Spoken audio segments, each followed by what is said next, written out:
네, 안녕하세요. 오늘은 에어비앤비 합법과 불법 그 두 번째 이야기입니다. 정말 많은 분들이 합법과 불법에 대한 이야기로 저에게 많이 질문들을 하시는데요. 근데 신기하게 정말 똑같은 질문을 좀 많이 물어보시더라고요. 그래서 제가 생각을 해보았습니다. 제가 내린 결론은 합법으로 준비하시는 분들은 이런 하나하나 고려해야 될 게 너무 많다 보니까 준비하시는데 어디서부터 어디까지 해야 될지 모르시는 것 같고, 불법으로 준비하시는 분들은 초기 투자 비용은 적지만 불법으로 했을 때 단속에 어떻게 하면 안 걸리는지 그 대처법이나 이런 것들이 궁금해 하시는 것 같아요. 얼마 전에 저한테 이제 좀 문의를 하신 분 같은 경우는 본인은 불법으로 하고 싶은데 어떻게 하면 단속에 안 걸릴 수 있느냐, 그리고 단속에 걸렸을 때 어떤 방법으로 대처하는지 물어보시는 분들도 있더라고요. 그래서 이런 여러 가지를 얘기를 듣고 제가 어떤 조언을 좀 해줬으면 좋겠다라고 생각해서 합법으로 불법이든 어떻게 하면 에어비앤비를 좀 합법적인 부분으로 잘 해나갈 수 있고,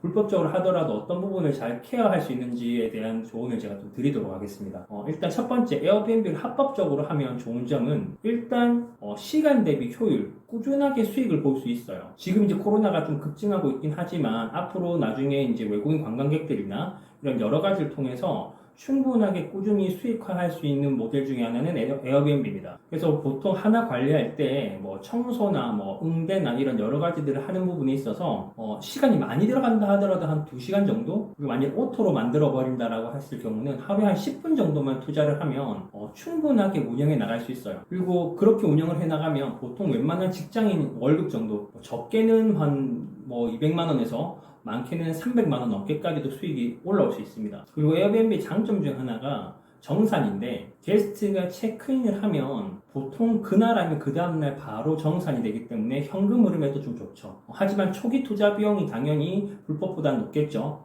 자가로 소유하고 있는 건물이 아니라고 하면 전세, 보증금, 월세 보증금, 그리고 거기에 들어가는 인테리어 비용들 등등 고려를 하면 그렇다 하더라도 충분하게 매력적인 투자 방식 중에 하나입니다. 불법으로 진행하시는 분들 중에 가장 우려가 많이 되는 부분이 이 단속에 대한 부분이죠. 이런 단속에 대한 부분을 전혀 고려하지 않고 하기는 쉽지 않은 부분인데, 제가 이렇다 불법을 조장하는 건 아닙니다. 제가 어떻게 하면 좋은지에 대한 부분은 그래도 조언을 드리는 거고요. 일단 단속에 대한 불법으로 진행하는 부분은 일단은 그런 걸릴 수 있는 모든 부분을 차단시키고 진행하시는 거예요. 어떻게 하면 차단시킬 수 있냐? 보통 에어비앤비 단속에 걸리는 가장 큰 부분이 소음으로 인한 주민들의 신고예요. 당연하겠죠. 요즘 층간소음만 하더라도 굉장히 많이 문제가 되는데, 여행을 오거나 아니면 친목도모나 이렇게 여러 사람이 모여서 한 공간 안에 있으면 분명히 이런 소음이나 이런 부분에서 분명히 시끄럽게 되겠죠. 그래서 이런 부분을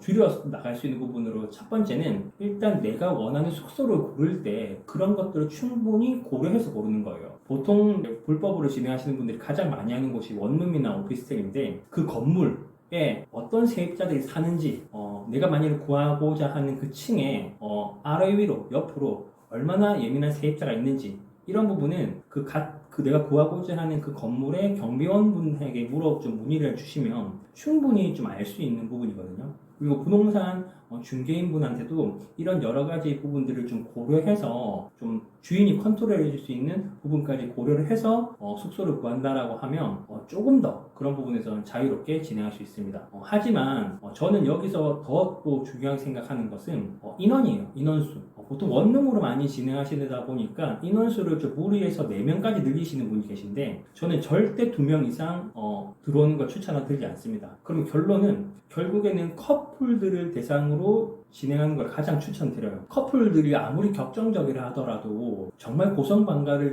뭐 이렇게 하면서 시끄럽게 하는 경우들은 극히 드물기 때문에 커플들 대상으로 하는 게 가장 좋습니다. 그리고 요즘에 이제 모텔이나 호텔은 취사가 안 되기 때문에 에어비앤비가 취사가 되는 부분과 그리고 사진을 찍는 부분에서는 충분히 수요와 공급들이 있기 때문에 잘 해나가신다라고 하면 매력이 있죠, 충분히. 그래서 이런 것까지 다 고려를 해서 하신다라고 하면 충분히 잘 진행할 수 있는데, 그렇다 하더라도 불법보다는 합법적으로 진행하시는 게 훨씬 더 여러분께 도움이 되겠죠. 그리고 제가 오늘 말씀드린 내용들이 어느 정도 더 도움이 되셨으면 좋겠고, 또 궁금한 세부적인 사항이 있다라고 하면 댓글로 남겨주시면 제가 답변 드리고, 영상으로 준비해야 된다라고 하면 또 영상으로 제가 준비해 드리도록 하겠습니다. 오늘 내용이 좀 좋으셨다면 좋아요와 구독 눌러주시고 댓글로 남겨주세요. 네, 감사합니다.